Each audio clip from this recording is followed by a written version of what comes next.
In 2018, WordPress released their built-in page builder Gutenberg. Now it's come a long way since then, so in today's video, we're going to be giving you a tutorial of how to use the Gutenberg page builder. This is Elliot with Verpex, and let's get straight into it. Now I'm firstly going to start off by going over the pros and cons of the Gutenberg page builder. Now firstly, it's already built into WordPress, which means you don't have to install another page builder plugin to start building your WordPress website, because other page builders can actually slow your website down. So if you're only creating a simple website, it's best to opt for the Gutenberg page builder. Secondly, it is perfect for building simple websites visually. So if you don't have any technical know-how or knowledge, or you've never built a WordPress website before, using Gutenberg is super simple and you can get your website up and running within a matter of minutes. And finally, it allows for more control over the individual blocks that you are creating.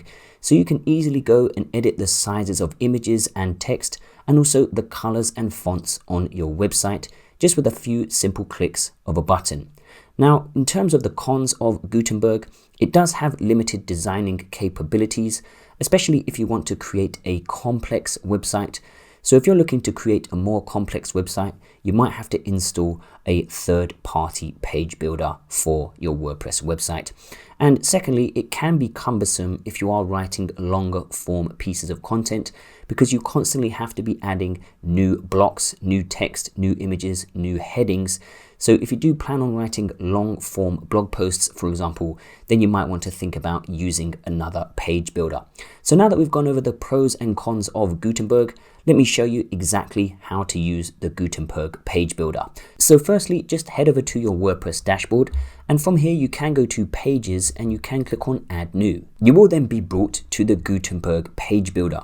So you firstly can add a title to your page. So for example, we could call this the home page, let's say, for example. Now from here, you can continuously add blocks using the Gutenberg page builder. So you'll see this little plus button here to add a block, and a block is basically an element. So if we click on add block, you'll see all of these different elements. So you've got a paragraph, you've got an image, heading, gallery, and so on. You can click on browse all, and you'll see all of the different blocks that you can add to any page. Now, alternatively, you can click the plus button up here to go and add in blocks as well.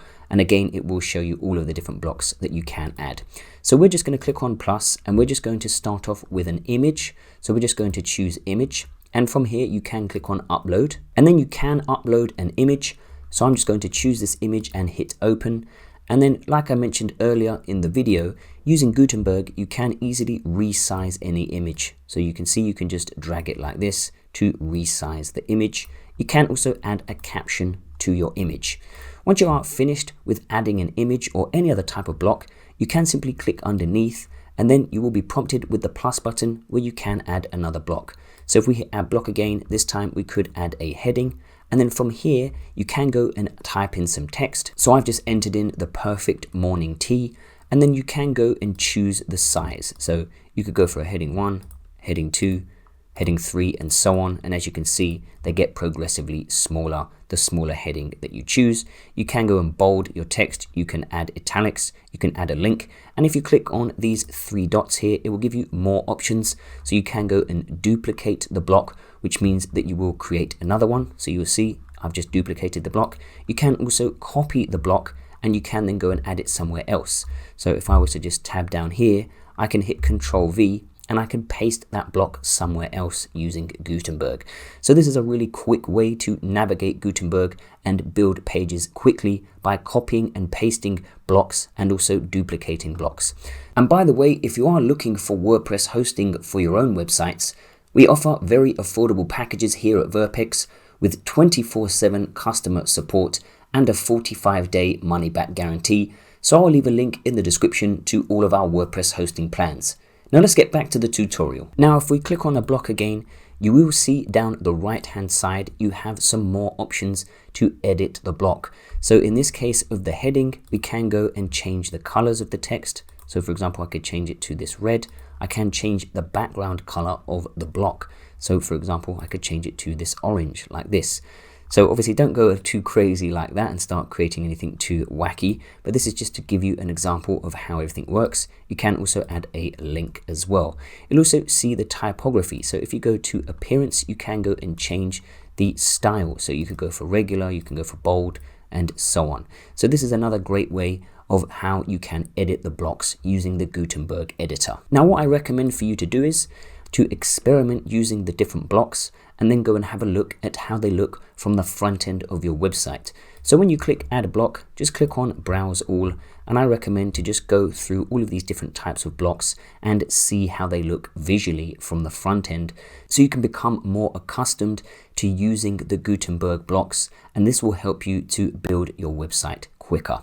So once you are happy with your page, you can just hit publish and it will publish the page. Now, before you do that, you can preview your page that you have built with Gutenberg every time that you update the page or add a new block. So you can just hit preview and then you can go and have a look at your website in desktop, tablet or mobile. So we're just going to go for desktop, and then you can click on preview in new tab, and then you can have a look at how your page is looking. So that is basically Gutenberg summed up. Like I say, have a bit of trial and error, but it is just a matter of adding extra blocks and then going and editing those blocks until you have your desired page. So that is how you can use the WordPress Gutenberg page builder. I hope you have enjoyed the video. If you have, give it a big thumbs up and make sure to subscribe to the channel for more WordPress related content, and hopefully we'll see you in the next video.